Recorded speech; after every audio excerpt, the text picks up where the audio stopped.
Ораза туралы сіз білмейтін 10 факт. Ассалаумағалейкум құрметті көрермен. Бүгін біз көпшілік біле бермейтін, бірақ жүрекке ой салатын ораза туралы 10 қызықты фактіні айтамыз. Мүмкін сіз кейбірін бұрын естіген боларсыз, ал кейбірі сізді таңқалдыруы мүмкін. Ендеше бастайық. Арнаға тіркеліп, лайк басып, комментарий жазып, видеоның таралуына үлес қосыңыз. Бірінші факт. Ораза тек тамақ пен судан тыйылу емес. Көп адам оразаны тек аш жүру деп түсінеді. Бірақ шын мәнінде ораза бұл тәрбие мектебі. Пайғамбарымыз саллаллаху алейхи уассалам хадисінде кім жалған сөз бен жаман әрекетті тастамаса, Алла оның ішіп жеуден тыйылғанына мұқтаж емес деген. Яғни ораза көзді, тілді, жүректі де тәрбиелеу. Екінші факт. Оразаның екі қуанышы бар. Бұл хадисті көп естігенмен мағынасын терең ойламаймыз. Пайғамбарымыз Мұхаммед саллаллаху алейхи уассалам айтты: ораза ұстаған адамның екі қуанышы бар. Бірі ауыз ашқанда, екіншісі Раббысымен кездескенде. Бірінші қуаныш бұл дүниелік, екінші қуаныш мәңгілік. Ораза ақыретке салынған инвестиция. Үшінші факт. Ораза қалқан сияқты қорғайды. Хадисте ораза қалқан делінген. Қалқан неден қорғайды? Ол күнәдан, нәпсіден, тозақ отынан. Құран аяттарында сабыр етушілерге үлкен сый екені айтылады. Ал ораза сабырдың ең биік түрі. Төртінші факт. Оразаның сауабы сансыз. Көп ғибадаттың сауабы белгілі бір мөлшерде есептелінеді. Ал ораза жайлы Аллах тағала: ораза мен үшін оның сауабын өзім беремін деген. Бұл оразаның дәрежесі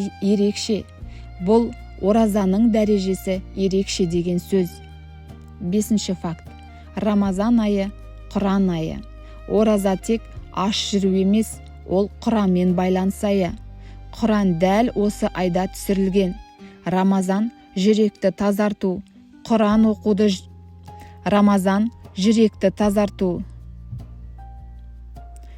Құран дәл осы айда түсірілген. Рамазан жүректі тазарту, Құран оқуды көбейту, дұға жасау айы. Алтыншы факт. Ораза денсаулыққа пайдалы. Қазіргі медицинада ара-тұра аш жүрудің пайдалы екенін айтады. Ағза тазарады, ас қорыту жүйесі демалады, артық токсиндер шығады. Бірақ мұсылман оразаны денсаулық үшін емес, Алла разылығы үшін ұстайды. Ал денсаулық қосымша сый. Жетінші факт. Ораза нәпсіні әлсіретеді. Адамның көп күнәсі нәпсіден шығады.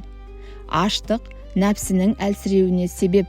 Сол себепті кейбір ғалымдар нәпсінің есігі тоқтық деген.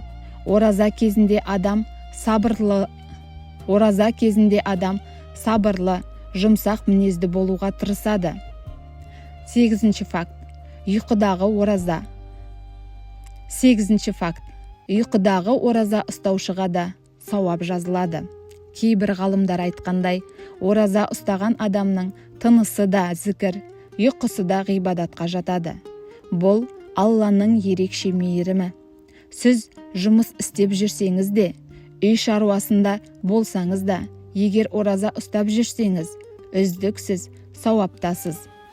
Тоғызыншы факт. Ауыз аштырған адам да сондай сауап алады. Пайғамбарымыз Мұхаммед саллаллаху алейхи уассалам кім ораза ұстаған адамға ауыз аштырса, оған да сондай сауап беріледі деген. Сондықтан бір құрма, бір жұтым су берудің өзі үлкен мүмкіндік. 10-шы факт. Ораза мінезді өзгертетін ғибадат. Нағыз ораза адамды өзгертеді. Егер Рамазаннан кейін тіліміз жұмсарса, намазымыз тұрақталса, ашуға берілмесек, көбірек садақа берсек, онда біздің оразамыз әсер еткен. Қорытынды. Ораза бұл жай ғана бір айлық аштық емес, бұл жүрек мектебі, бұл нәпсімен күрес, бұл сабыр, бұл Аллаға жақындау мүмкіндігі. Рамазан өмірімізді өзгертуге берілген ерекше уақыт. Баршамыздың ұстаған оразаларымыз қабыл болсын. Арнаға тіркеліп, лайк басып, комментарий жазып, видеоның таралуына үлес қосыңыз.